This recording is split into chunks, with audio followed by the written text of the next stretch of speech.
Buenas tardes a todos y a todas. Muchas gracias por conectarse. Bienvenidos de nuevo a nuestras clases abiertas, la Facultad de Artes y Humanidades en la Universidad de los Andes.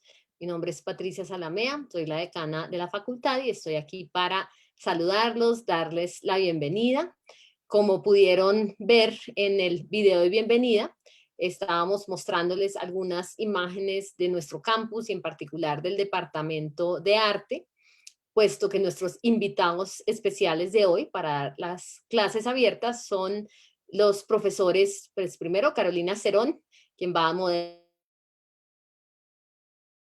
que es una de nuestras profesoras curadoras del Departamento de Arte, del área de proyectos, y los profesores David Peña, Edgar Guzmán Ruiz y Esteban Peña, del área de artes plásticas y de medios electrónicos y artes del tiempo, es decir, de esas tres áreas que componen nuestro departamento, van a estar conversando y también pues ofreciendo esta clase abierta de hoy.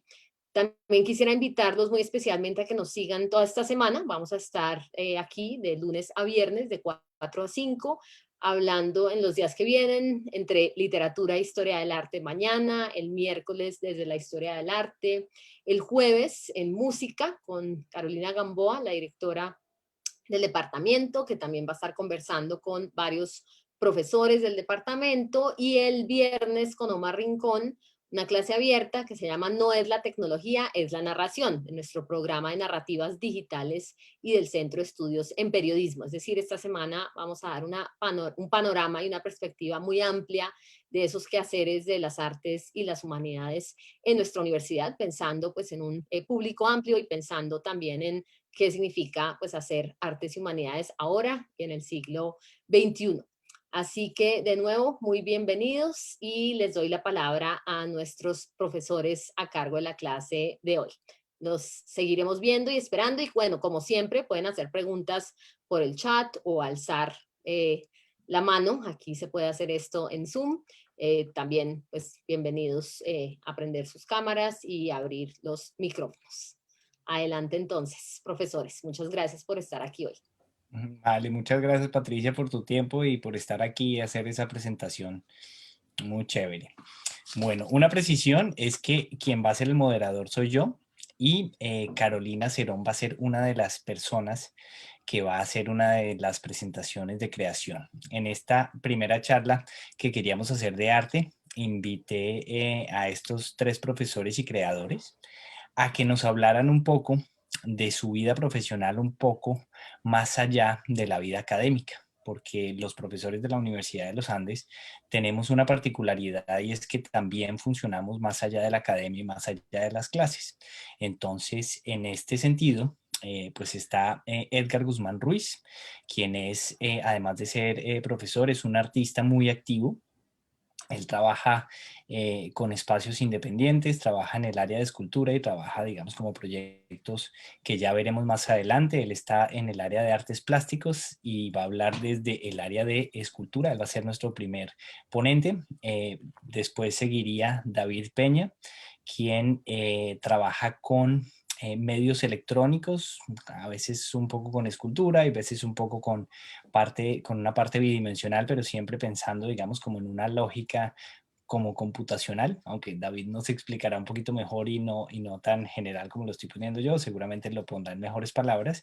Y Carolina, quien tiene una práctica creativa desde la escritura y desde la curaduría y desde, digamos, generar unos espacios y unos lugares de encuentro para artistas y no artistas que son muy interesantes. Entonces, le voy a dar la palabra a Edgar Guzmán Ruiz para que nos hable de su práctica profesional más allá de la academia. Bueno, gracias Esteban, gracias a todos. Mucho estar de nuevo en una clase abierta, esta vez compartida. Pues bienvenidas y bienvenidos. A ver, voy a apagar aquí. Bienvenidas y bienvenidos. Me gustaría pues comenzar a mostrar unos trabajos míos. Me gustó mucho la idea de Esteban de maneras de hacer arte. La presentación, digamos que son tres maneras de hacer arte muy diferentes. Y me gustaría abordarlo desde la escultura, desde la instalación también. Entonces, voy a compartir pantalla para mostrar. Bueno, espero que estén viendo mi pantalla. Entonces, me gustó mucho ese título de Maneras de hacer arte porque me hizo pensar en mi vida de estudiante, también en la Universidad de los Andes y en el campito, en ese espacio que, digamos, está afortunadamente volviendo a tener vida en estos días. Me recordó como todo ese momento del estudio y de las posibilidades que tuve en la universidad y de los encuentros. Creo que la universidad es un espacio de encuentro y sea a través de lo virtual y bueno, ojalá de lo presencial, pues es como ese espacio vivo me parece lo más valioso. Ahí tuve la oportunidad, por ejemplo, de ir de hacer un intercambio en Dinamarca, en Copenhague. Estuve viviendo 6 meses allá. Me gustó mucho Europa y busqué volver a Europa. Yo estudié arquitectura, pero siempre me interesó el arte y siempre estuve haciendo como trabajos interdisciplinarios. Entonces empecé a buscar diferentes maestrías en el mundo y encontré una en Düsseldorf. Me fui a Alemania, me quedé muchos años allá. Y voy a mostrar algunos trabajos que tienen que ver con eso, pero todo, digamos, que partió como de esa vida universitaria que fue muy rica. Los encuentros con los demás, aprovechen pues todos los encuentros con los demás, eso es maravilloso. Y a través de esto, cuando estaba estudiando en Düsseldorf, tuvimos la oportunidad de ir a Japón. Estuvimos en Nagoya y haciendo pues una exposición, eso fue en el 2001. Entonces pues me parece interesante pensar en las maneras de hacer arte, porque veo como la manera de hacer arte, por lo menos mía, tiene que ver con obsesiones que uno tiene o que yo tengo con ciertos temas y eso se vuelve en escultura, se vuelve en instalación, se vuelve en arte en espacio público. Entonces quería mostrar como 3 formatos diferentes. El primero es este que fue en Japón. Entonces prácticamente los estudiantes llevamos nuestras maletas a Japón. Entonces fue muy interesante porque la obra, pues yo quería que fuera esta maleta que yo llevaba. La exposición se llamó Tránsito, y esa exposición tenía que ver con ese viaje y con ese intercambio. Entonces la maleta la llevé, era una maleta que tenía prácticamente un espacio adentro, y era ese espacio, es decir, la maleta, como pueden ver, en un lado tiene un hueco, si uno la mira desde el otro lado tiene un hueco en diagonal, y las personas se acercaban y miraban a través de esos 2 agujeros, y lo que veían era este espacio. Era un espacio conformado por 2 espejos que se enfrentaban, estaba iluminado desde adentro y recordaba esos mismos espacios de tránsito de los aeropuertos, de los túneles, esos no lugares que llamaría Marco G, y que son esos espacios de recorridos como que están en los aeropuertos, en las autopistas, etc. Entonces, ese trabajo se los quería empezar a mostrar. Los bambúes los corté allá pues en la Universidad de Nagoya y, y pues se construyeron con el carpintero de allá. Otros trabajos posteriores, estos más pequeños, como de formato pequeño, era el segundo que quería mostrar, y es este lecho de muerte. Son unos termoformados, son unas obras relativamente pequeñas de escultura que están hechas con un plástico que se termoforma, o sea, con calor se puede modificar la forma de ese plástico. Y aquí es la existencia como de 2 realidades al tiempo. Entonces ahí son maquetas pequeñas de sillas, de mesas, de sofás, hay diferentes como muebles que están adentro. Y una cosa es lo que está afuera en ese termoformado y otra es lo que está adentro, por ejemplo, en esta cama, ¿no? Entonces, aquí hay este lecho de muerte o esta ausencia de la silla en relación a a la cama que está al lado. Sería un tipo de ausencia que también, esta es una serie de trabajos que también quise solidificar acá con un espacio, digamos, que recuerda al psicoanálisis, al sillón de psicoanalista con el diván, en donde en alguna versión está el sillón ausente y en la otra está presente. Entonces, estos son como 2 formatos pequeños. La escultura puede ser muy grande, muy pequeña. Las esculturas empiezan a hacerse grandes y se pueden hacer tan grandes que se vuelven instalaciones. De hecho, este último ejemplo que les quiero mostrar es un trabajo que hice para el premio Luis Caballero en el 2007. En esa época estaba Fernando Villa, por ejemplo, que es colega actualmente. Bueno, estaban Alberto Baraya, Johanna Calle, fue muy interesante. Y para partir de esta instalación, la instalación es interesante porque es como una escultura expandida. Entonces, a partir de los 50s y 60s empiezan a aparecer en el mundo como unas esculturas que ya no son las clásicas, que es el señor sentado sobre un caballo con una espada sobre un pedestal, sino que empiezan a aparecer unas esculturas muy, muy diferentes, hechas de madera, de arena, de materiales que tampoco son los tradicionales, y las empiezan a llamar instalaciones. Entonces, las instalaciones pues empiezan a hacer estos espacios desde los 60s, en donde son espacios inmersivos, o sea, la gente se mete dentro de las obras y empieza a ver un poco un universo completamente diferente al cotidiano. Entonces, en esta época vi la película de Kurosawa, Sueños, que me pareció muy, muy chévere. Y hay un momento donde este señor, este pintor, se mete en un cuadro de Van Gogh, pues en varios cuadros de Van Gogh, y empieza a recorrerlos. Y me gustó mucho esa idea de lo inmersivo y de la persona que se mete dentro de una pintura y empieza como a escudriñar detrás de esos trazos. Y me gustó tanto que dije, quiero hacer un dibujo espacial, un dibujo que sea muy grande donde la gente se pueda meter dentro del dibujo. Entonces me presenté a esta convocatoria y pasé con un proyecto que yo llamé Circundante. Entonces este es un plano general de la Galería Santa Fe, que ya no es la Galería Santa Fe en ese sitio, en el Planetario, ahora queda en la Concordia. Entonces, en esa época era pues es un espacio del Planetario curvo, era muy grande, una curva muy grande, y empecé a hacer dibujos de ese dibujo espacial que quería hacer, cómo recorría la gente, cómo lo podía ver. Empecé a hacer dibujos también como de dibujos panorámicos, de cómo se vería, por dónde entra, por dónde sale la gente. Y hice una serie de maquetas. Yo, pues con la formación de arquitecto me ayudó muchísimo digamos, a visualizar la instalación anteriormente. Y empecé a hacer una maqueta que era cosida, era casi que coser una maqueta. Y aquí me di cuenta que lo que quería era hacer un dibujo que se fuera, digamos, transformando mientras uno lo recorría.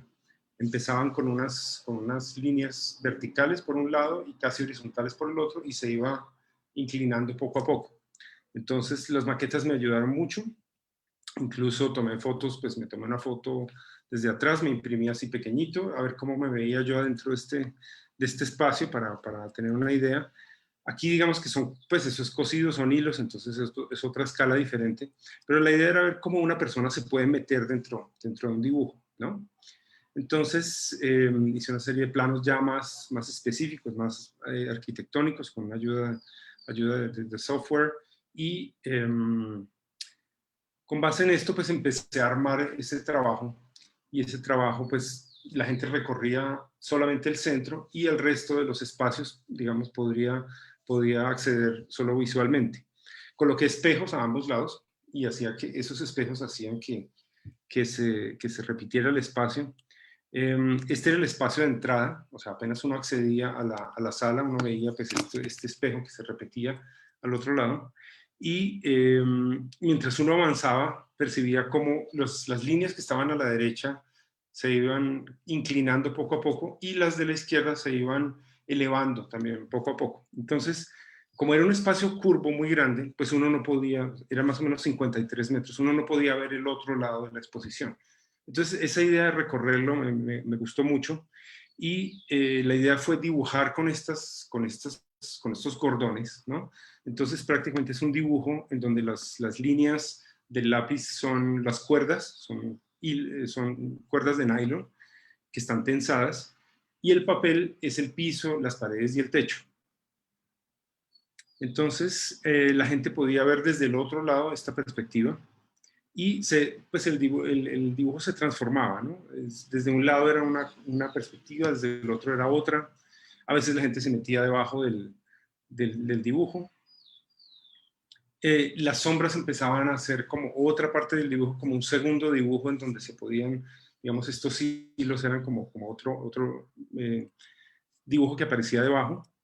y empezaban a aparecer como entramados, como moarés, que eran como todas esas líneas que se superponían y que se reflejaban en los espejos. Digamos, las armellas, cómo entraban en la pared, eso también era importante, digamos, cómo se repetían también los elementos. Y, digamos, el final de una línea, que uno a veces hace como un dibujo un poco grueso, eran también los nudos de los nylon, de los hilos. Y pues ya para cerrar, quería contar que esas maneras de hacer arte, por lo menos ya las entiendo como obsesiones. He visto que a lo largo de los años, por ejemplo, esta curva que hice en el trabajo de Japón, se repetía pues de manera inconsciente en la curvatura también de la Galería Santa Fe. Y creo que las maneras de hacer arte parten de un interés ardiente, de un interés que uno tiene por algo que tiene que hacer, que le nace hacer, y se transforma en obsesiones a través de la vida. Entonces, pues estos eran los 3 trabajos que les quería mostrar, como con 3 escalas diferentes. Y bueno, bienvenidas todas las preguntas y muy atento a las presentaciones de los compañeros. Si quieres dejemos las preguntas para el final y si quieres las vamos, si tienen algunas preguntas o quisieran que charláramos de algún tema, digamos como guarden ese tema, métanlo en el chat y ponemos, digamos, ahí vamos poniendo más adelante cuando terminemos las charlas para, digamos, como seguir aquí para adelante. Entonces, pues Perfecto. muchísimas gracias, Edgar. Es el turno de David Peña.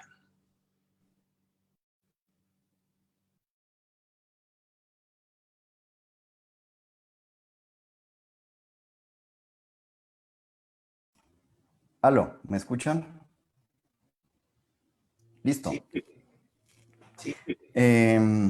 Bueno, hola a todos, yo soy David Peña, soy profesor del área de medios del Departamento de Arte. Entonces, los proyectos que les voy a mostrar creo que dan una luz acerca de problemas que a mí personalmente me interesa mucho, pero que creo que también toca y señala muchos de los problemas propios de el tipo de formas de hacer arte de un área de medios dentro de un departamento de arte, sobre todo en relación con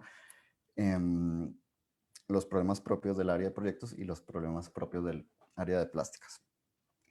En general, a mí me gusta, bueno, es una forma de muchas que yo intento formular para tratar de entender mis formas de hacer arte, intentando enlazar un poquito con lo que nos contó mi estimado colega Edgar. A mí a veces me gusta entenderme como una especie de escultor frustrado que ha como más o menos desfogado ese interés por el tipo de forma de experiencia de la materialidad, más bien en formas de producción relacionadas con la programación, como lo señaló Esteban.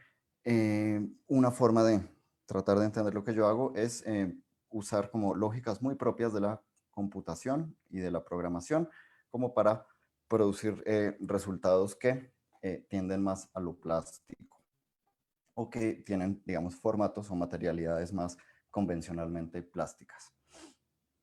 Entonces, en resumen, a mí me gusta programar. Yo estoy, aquí donde me ven, estoy sentado en mi taller. Aquí paso y creo el 90% de mi obra, sentado frente al computador.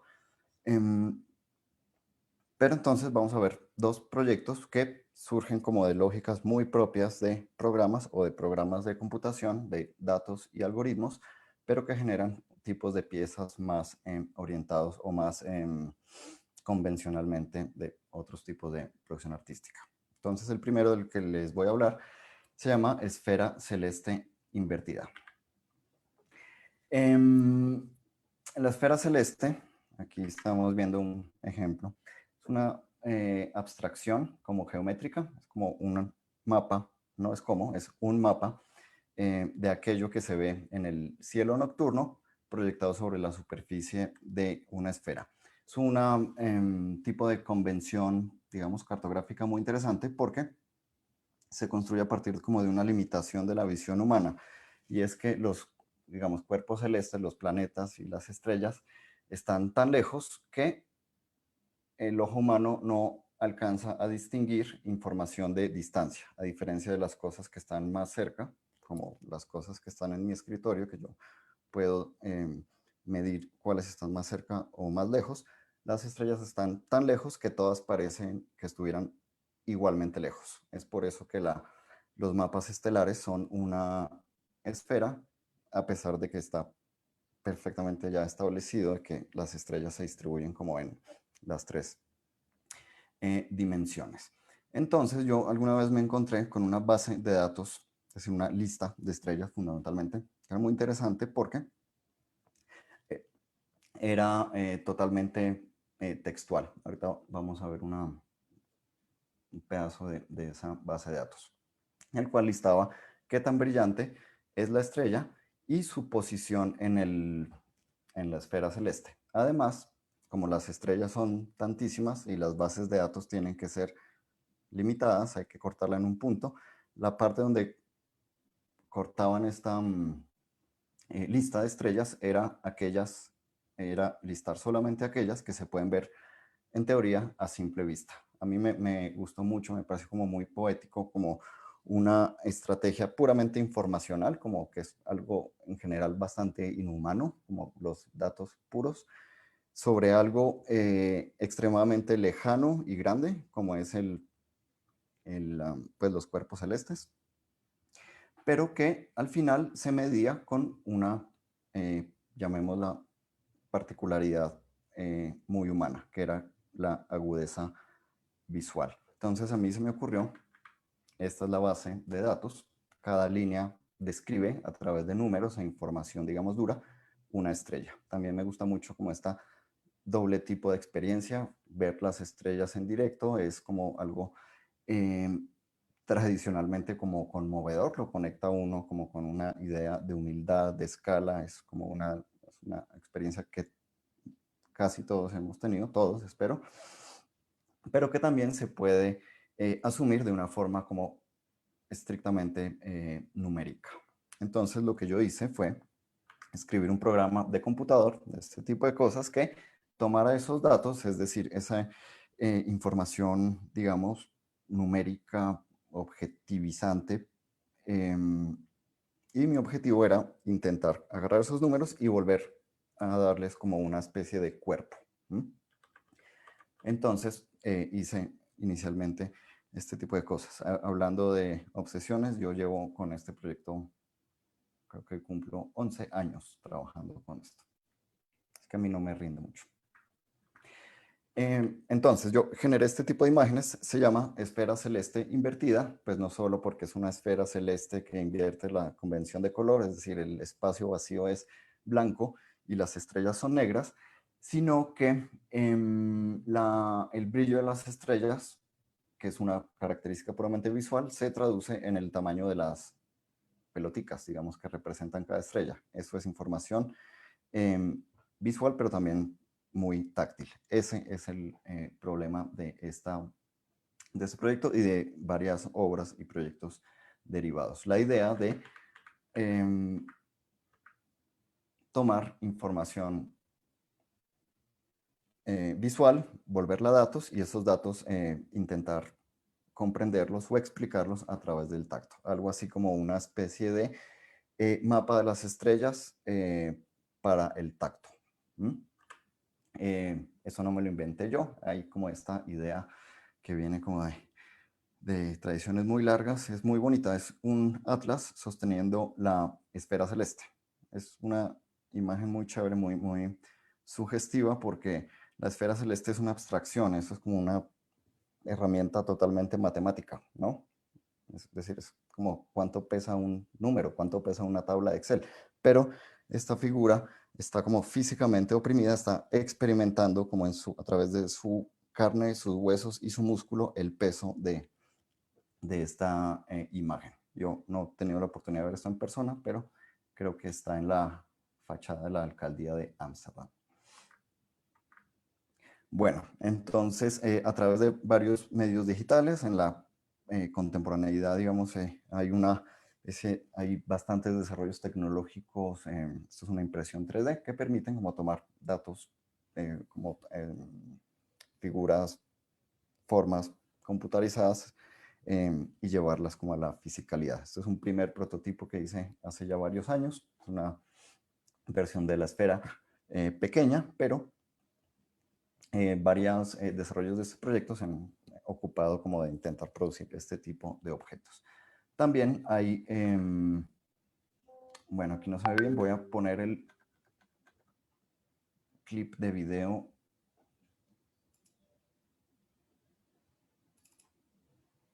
para que lo veamos. Esto es una proyección cartográfica que se puede definir como la idea de convertir la superficie de una esfera, sea la esfera celeste o sea la esfera terrestre, en un plano. Es como todos los mapas. Esta es una implementación de una proyección bastante rara, pero bastante interesante, que se llama la proyección Dim-Maxion. Entonces lo que estamos viendo es más o menos cómo se moverían las estrellas de noche a través de el movimiento de la Tierra, pero proyectado en un plano a través de esta proyección, que lo que hace es aproximar la superficie de una esfera a un sólido platónico, que es un icosaedro, y desenrollarlo. Es por eso que el movimiento no es usualmente, no es el usual como de Oriente a Occidente, sino que hay varios vectores de movimiento. Esto es una imagen que a mí me gusta mucho porque es como totalmente antiintuitiva, pero yo no me inventé nada. Esto podemos llamarlo una especie de remezcla de algoritmos que han hecho otras personas, con información 100% como verificada por cientos de observatorios alrededor del mundo. Bueno.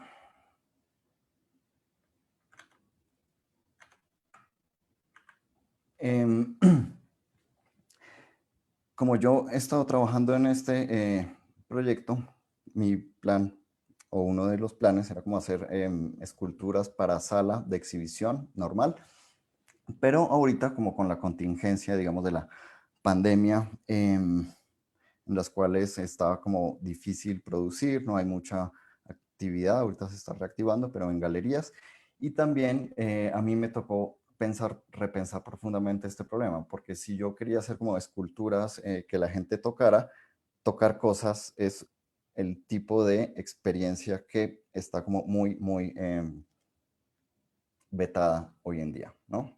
Yo simplemente no puedo hacer un objeto, ponerlo en la sala y esperar que todo el mundo llegue muy tranquilamente a tocarlo. Entonces, lo que estoy desarrollando ahorita en torno a este proyecto es pensar más bien cómo producir unos objetos que en vez de estar en una galería tradicional y que convoquen a su público, más bien estos objetos vayan a su público. Entonces a mí me está como interesando, es lo que estoy trabajando, producir más bien como objetos utilitarios. Pensemos que esto es como una especie de plato de sopa en el cual uno va a tener como la información de la esfera terrestre. Se me prendió el video, lo vamos a ver ahorita.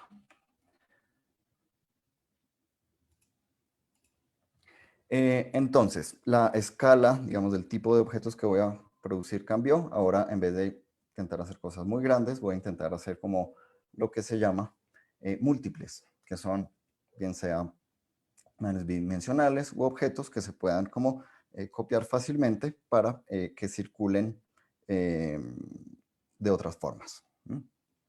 Entonces aquí estamos viendo un par de prototipos, son procesos de impresión 3D. Aquí hay dos fases, uno en el cual está impreso en una sola pieza, en la derecha ya hay dos piezas que encajan de tal forma que puedo cambiar y jugar con la textura y el color. Y en eso va. Hay otro tipo de objetos que se podrían producir, cosas como textiles, también estoy pensando, grabados en relieve, publicaciones. Ahora estoy orientando todo este pensamiento a tipos de objetos de escala más pequeña que sean copiables o que se puedan producir fácilmente en copias similares para que puedan circular a través de otras formas. Creo que esa fue Te una... quedan 2 minutos, David. Listo, Te quedan dos perfecto. minutos, David. Entonces vamos a ver. 2 minutos. En esto estoy con respecto a este proyecto. Ahora voy a contar otro proyecto más pequeño, más cortico, en ese sí me rindió, que tiene que ver con información digital y tacto. Era la melodía no muy musical que estamos escuchando por accidente hace unos segundos. Se llama 1024 contador binario. Es un asunto relativamente sencillo. El sistema de contar binario es el que profundamente usan todos los computadores para representar como todo. Todos los colores, todas las formas, al final son números y los números se guardan en binario.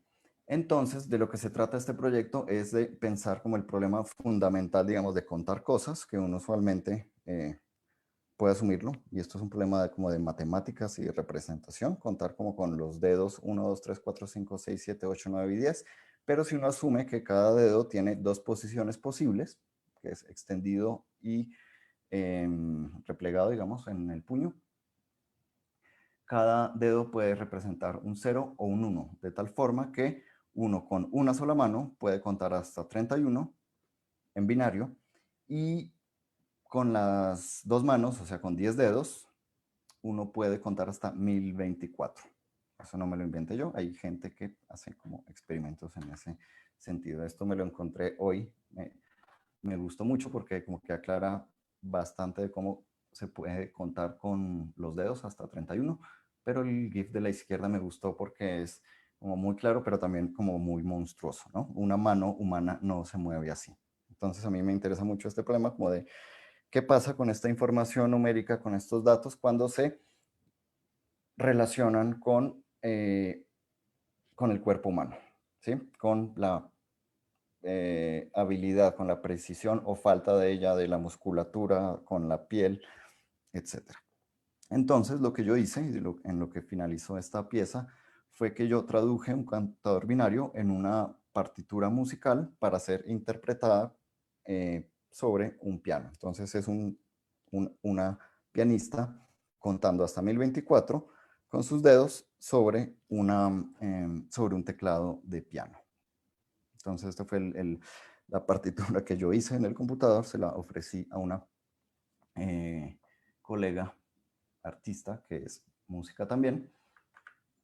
Estamos viendo el rodaje, la producción, la pianista, la intérprete es Manje, la de la izquierda, la de la mitad es Ruth, que me ayudó con la producción, y Carolina Lucio, la ingeniera de sonido, que me ayudó con la grabación.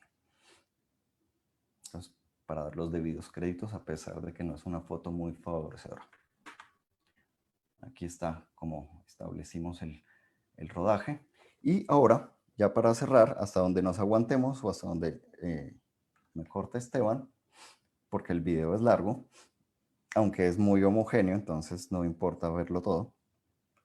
Vamos a ver y a escuchar la pieza musical. Me avisan por favor si se escucha.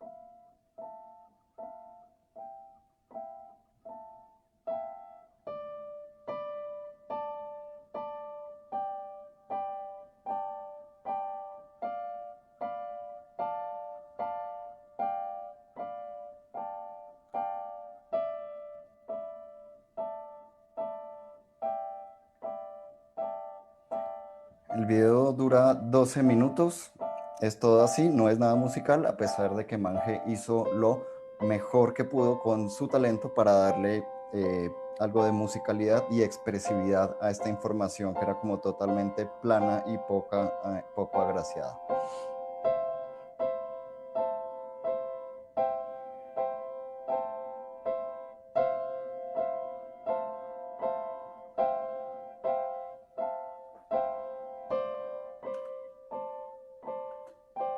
Bueno, creo que con esto queda claro cómo funciona la pieza. Bueno, con esto cierro mi intervención y creo que le podemos dar paso a Carolina. Y lo mismo, si tienen alguna pregunta o comentario, lo podemos dejar para el final.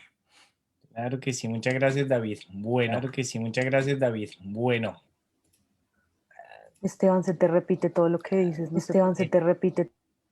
es cuando David tiene compartida la pantalla. Entonces, estoy muy emocionado por presentar a Carolina Cerón y su práctica creativa a partir de la curaduría. Carolina, tienes la palabra. Bueno, buenas tardes a todos. Yo voy a hablar rápidamente de este proyecto que se llamó Pastas el Gallo, que era una exposición que estuvo en el marco del Salón Nacional del 2019 y la hicimos con 7 artistas que están como sus nombres ahí, pero les voy a mostrar cada uno de esos proyectos. Hay proyectos cuando uno arma exposiciones que parten primero de una idea, ¿no?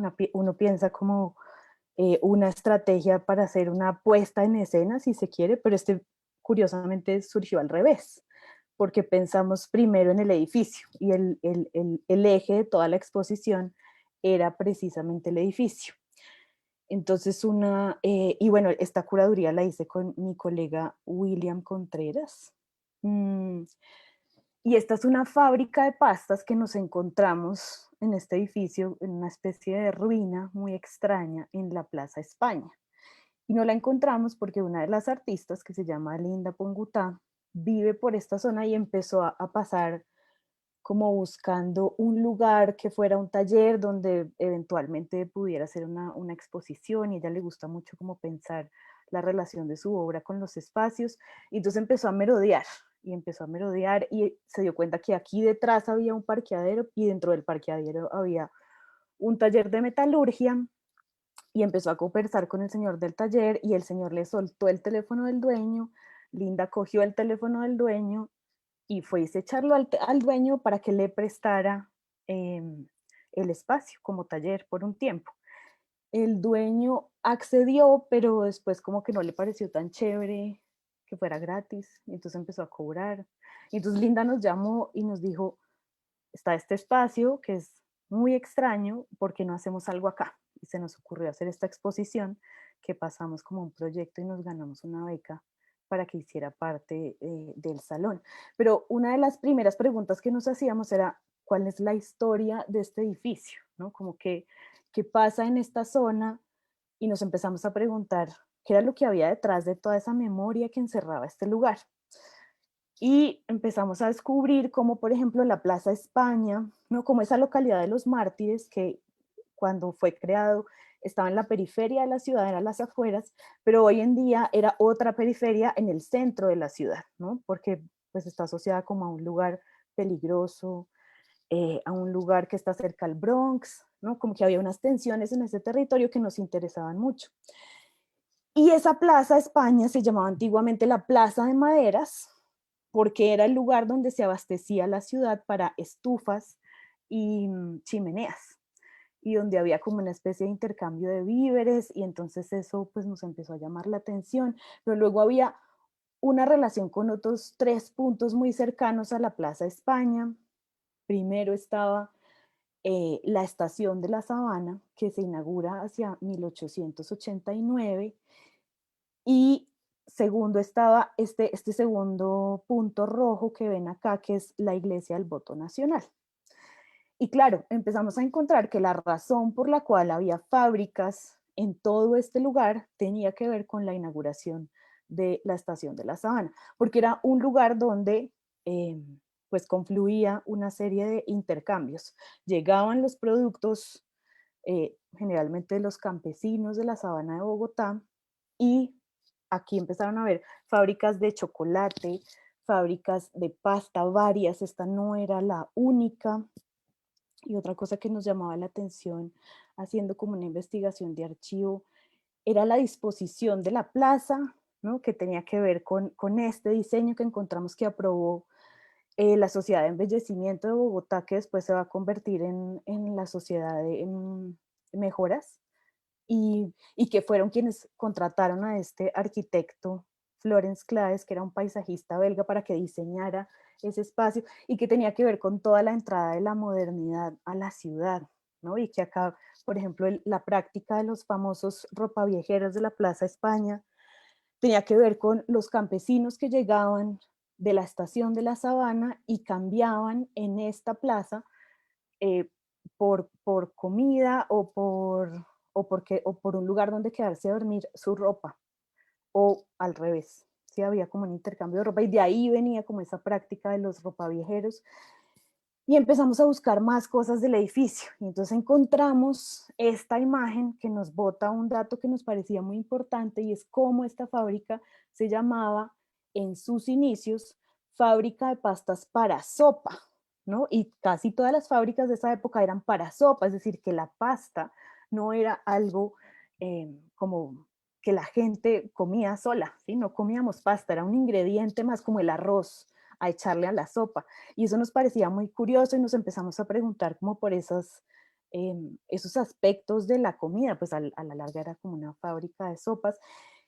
Y encontramos que esta fábrica la creó una mujer, una mujer inmigrante de origen italiano que llegó a Colombia hasta 1889, empieza la fábrica en este garaje que es donde está señalado acá en rojo en esta imagen, y que después tiene un socio que es otro personaje italiano que llegó a Colombia y hacia 1927 hacen, digamos que todo este anexo a Fabril que se desarrolla al lado, perdón, como una estrategia de que la fábrica creciera.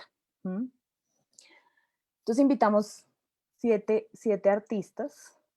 Una de ellas es Linda Pongutá, que es la persona que se encontró este edificio. Y para Linda, pues era muy importante como pensar en una obra que tuviera que relacionarse con la muerte de alguna manera. Su abuela había muerto en el Hospital San José, que está justo enfrente de la fábrica, atravesando la Plaza de España. Y la obra de Linda era como una especie de reflexión sobre extrañamente, no lo parece, pero sobre el duelo y sobre eso que ocurre cuando el metal empieza a prensar, o ella prensa como un montón de plantas y de semillas y de pedazos de cosas que se va encontrando naturales a ese elemento industrial, que son pedazos de hierro que se encuentran, digamos que en los alrededores de la fábrica, donde cerca está la playa, que es un lugar muy extraño donde se consiguen todos los repuestos de carros robados y no robados de Bogotá, pero uno puede encontrar ahí desde el chasis de un bulldozer hasta, bueno, lo que quiera.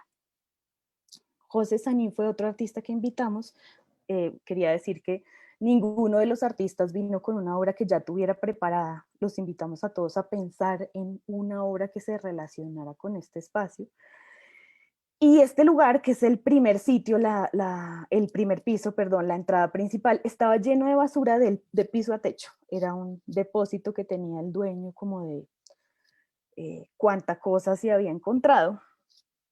Y entre muchas cosas que había en este lugar, había unas casetas de chance muy extrañas.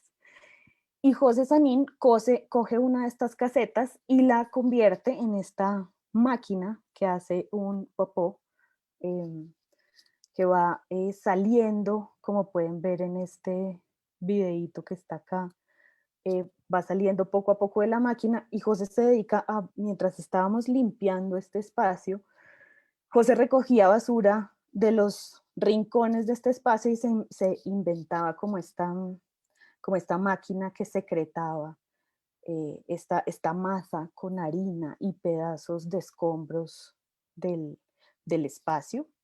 La obra se llamaba Conserva y Preserva y en este momento tiene otra versión un poco más estilizada exponiéndose en el Museo de Arte Moderno de Medellín. Pero esta pieza nos parecía como muy importante, por eso estaba a la entrada de la exposición.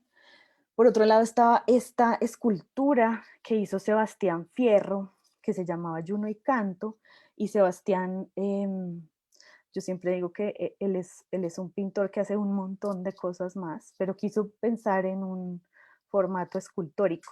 Nosotros no le pusimos esa condición a ninguno de los artistas, ellos no tenían que pensar en esculturas, también alguien podía pensar en pintura, o eran como completamente libres, pero Sebastián quiso hacer un gallo gigante, como pensar las formas y los formatos del gallo.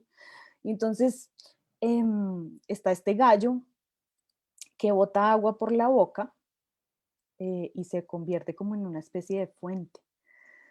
Lo que están viendo, los fragmentos de textos que están viendo acá son fragmentos del texto curatorial que acompañaba la exposición, que digamos que tenía una función. Siempre pensamos que los textos en curaduría son los que explican la exposición, no contextualizan las obras, pero acá quisimos hacer una cosa muy distinta y los textos se van entrelazando como con la historia del lugar. La historia del lugar de repente era bastante importante y siempre hablamos con los artistas cómo esa historia se podía ver reflejada en las obras que se estaban planteando.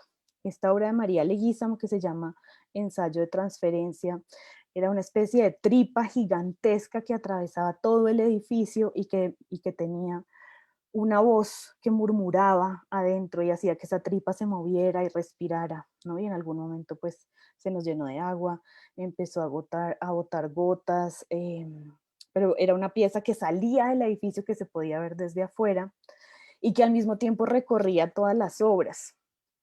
Y este murmullo como fantasmal todo el tiempo de María hablando cosas era pues bastante como impactante.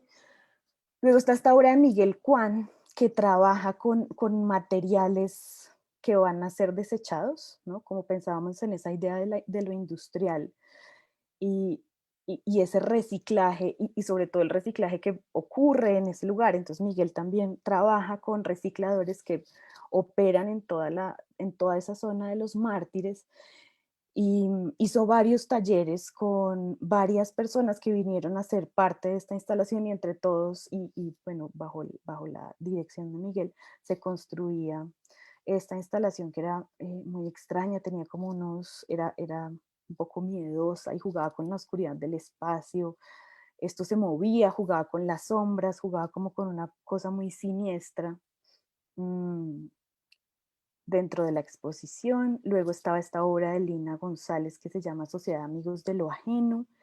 Era una instalación donde, digamos que se tomaba ese taller de metalurgia que estaba en la parte de atrás y era también como una pieza que estaba compuesta por otras piezas bastante extrañas. Esto es un ataúd que lo mueven unas piernas que atraviesan un tapete rojo, ¿no? Les leo este pedazo, estas piernas desfilan por una alfombra roja que ha sido tendida a nuevos valores y es posible llamar valores a los intereses particulares. Eh, Tal vez todos quieren hacer parte del espectáculo de la alfombra roja. Y era un poco, no voy a decir denuncia, pero era una reflexión sobre la economía de la atención, ¿no? Como a qué miramos y por qué lo miramos, así lo vería yo hoy en día. Y ahí está el taller de metalurgia, el tapete rojo salía de este nicho que estaba en la parte de arriba del taller, se integraba y luego salía a la Plaza España en estos bancos rojos o en este pedazo de tela, en los bancos que se fueron robando poco a poco los habitantes del lugar. Y luego estaba como estas piezas, esta escoba que no barre y que ese tapete rojo esconde como la mugre, pero es esa misma mugre que hace parte de lo rojo. Y luego estaba Adrián Gaitán con esta pieza que se llamó, pues no tenía nombre, Sin Título, y era, en algún momento lo pensamos que era un armadillo gigante con sus 4 patas que llegaba a morir a este lugar. Sí, era como un ente ahí, tenía una cosa muy animalesca, parecía un ser vivo. A mí me gustaba mucho esta escultura. Y otra cosa que nos preguntamos y que era muy importante para la exposición era cómo vamos a tener una relación con las personas que viven o que habitan, bien sea porque trabajan, ¿no? Como, ¿quién queremos que venga a esta exposición y cómo queremos que venga? Y entonces nos inventamos unas cosas que se llamaban activaciones linguales, ¿no? Cómo queríamos usar la lengua como un músculo para generar palabras, pero también para apelar a los gustos, pensando que estábamos en una fábrica de pasta. Por eso para la inauguración invitamos a Elena Villamil. Doña Elena es una mujer que tiene una de las pocas huertas urbanas que hay en la ciudad, está en La Perseverancia, y con doña Elena conversábamos como, bueno, vamos a hacer un evento con pasta, pero ¿qué es la pasta? ¿Y por qué comemos pasta? ¿Y cómo nos comemos la pasta? Entonces la pasta que sirvió doña Elena se comía con las manos, tenía salsa de chuguas, de uchuvas, tenía ajís, tenía quinoa, se servía en hoja de plátano o en lechuga. La gente podía como conversar sobre esto y ella dedicaba como gran parte, estuvo todo el día, era como un performance, hablándole a la gente de estos ingredientes y de estos alimentos. Otra cosa que hicimos, otra de las activaciones linguales, invitamos a Eva Parra, que es una artista que trabaja con fermentos, a que pensáramos esa idea de la efervescencia dentro de este edificio. Y Eva recolectó pedazos de mugre, también como pedazos del edificio, pedazos de pared, y con eso hizo una especie de, hicimos unas masas madres para hacer pan. Entonces, pues estuvimos toda una tarde como leyendo, haciendo un picnic en la Plaza España, luego leyendo sobre fermentos y construyendo estas masas madres con residuos. Aquí está como toda la gente volviéndose una nada. Yo, estamos sobre el tiempo, Carolina, pero si quieres cerrar, es Ok. tiempo. Y solamente les cuento de esta otra intervención de Liliana Sánchez y Carlos Andrés Díaz, que se llamó Solipsismus con Victory, en donde a través de alimentos que ellos diseñaron, invitaron a la gente también a relacionarse de otra forma con este espacio. Entonces lo que ven acá, esto es una ruina de arroz inflado y masmelo, ¿no? Las ruinas comestibles que hicieron Liliana y Carlos Andrés salían de las paredes y eran para hacer comidas, al igual que estas piernas que colgaban del techo. Estos son turrones de maní y azúcar, y se volvían como unas piezas escultóricas también muy efímeras, que solamente estaban ahí para el cierre. Y ya, eso es todo.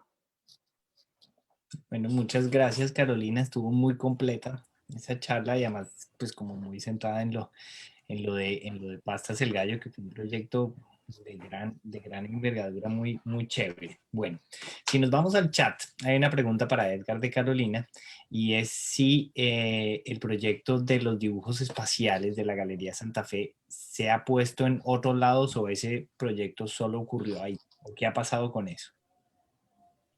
No, solamente ocurrió en este lugar. Es un proyecto de sitio específico, site specific que llaman, y eso quiere decir que digamos, las curvas y las líneas que estaban dibujadas ahí salían de la misma curvatura del planetario. Entonces, ese trabajo se puede adaptar, ¿no? Hay instalaciones adaptables, pero ese específico sí solo existió ahí porque la geometría y lo de los espejos y todo eso funcionaba únicamente para ese espacio. Sin embargo, pues, bueno, me dejas pensando para ver qué otra posibilidad hay de mostrarlo en el futuro y adaptarlo. Vale, gracias. Y para David, ¿nos puedes contar un poco más qué significa a simple vista? Y la segunda parte de esa misma pregunta es qué determina el grosor y el tamaño de cada punto estrella en tu esfera celeste, que era como un poco lo que estabas hablando de la luminosidad, creo, pero pues ahí estás tú para responder. Sí, a simple vista, bueno, esto como todo parece sencillo, pero es súper complejo, interesante. Se supone que es sin ayudas ópticas, como sin telescopios, sino el ojo pelado, como se dice popularmente. A mí también me interesa mucho el problema como la simple vista de quién, ¿no? Mi simple vista, no. Yo a duras penas puedo ver sin gafas a 3 metros adelante. Es también como un poco a simple vista del ojo humano promedio, que significaría como el ojo humano de todos y el ojo humano de nadie, que tiene que ver con estos problemas de escala y estadística y representación. Y lo que determina el grosor del punto es el brillo aparente, no qué tan grande es la estrella, sino qué tan brillante se ve desde la Tierra. Las estrellas a esa distancia, esto es bastante interesante, todas se ven como un punto. Es decir, así uno las observe con mucha atención, no tienen tamaño aparente, solo brillo aparente. El tamaño de una estrella es estrictamente menor a la resolución del ojo humano. Por eso siempre se ven como puntos. Oye, O y también parecen muy comestibles, ¿no? ¿A ti no te recuerda las Oreo? O sea, yo soy la única que se quiere comer esos sí, no, objetos. todo el mundo piensa como en el helado ese que tiene como pedazos de brownie El molidos. cookies and cream. Pero yo creo que podrías patentarlo con Oreo, ¿no? Hay Arte, Sí, impresiones 3D, hay muy bien. impresiones 3D para de- pastas el gallo 2, pero yo hago el postre entonces.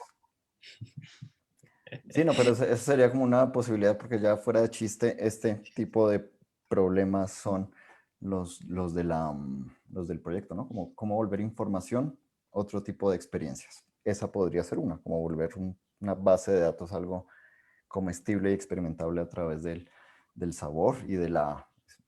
Interesante lo que señalaban sobre la lengua, ¿no? Este tipo de como órganos múltiples que sirven para muchas cosas al tiempo y al final tienen como unos lugares todos relegados en la cultura, ¿no? Y Sí, el tazón que nos mostraste era en qué. Ese es un render en 3D. Ah, ok. eso todavía no Mi, existe realmente. todavía no existe. Ese es mi gran problema en la vida ahorita. Mi plan es hacerlo, es decir, si yo asumo que va a ser un objeto utilitario, responde la pregunta que pusieron en el chat, lo razonable sería que yo lo asuma con todo y sea un objeto de cerámica utilitario. Es como bien hecha, bien esmaltada, que uno le pueda echar el helado de Oreo y comer encima y lavarlo, etcétera. La lavada me imagino que va a ser un chicharrón esa lavada. Va a acabar con todas las esponjas Ah, sí, sí, sí, sin embargo, eso ya sería problema del que lo compre. del que lo compre o del que le llegue. Porque estoy viendo otra pregunta de Génesis, el resultado final. Obviamente, pues yo me muevo en el circuito del arte, habría que hacer una exposición de objetos, pero yo me imagino, todavía estoy pensando en muchos lugares posibles de circulación, desde instituciones para invidentes hasta mandarlos por correo a colegios, regalarlos a amigos, venderlos a personas ricas, como es usual en el mundo del arte. Pero es una parte ahora que hay que echarle mucha cabeza porque se vuelve un problema súper relevante y como de respeto a la idea de la obra.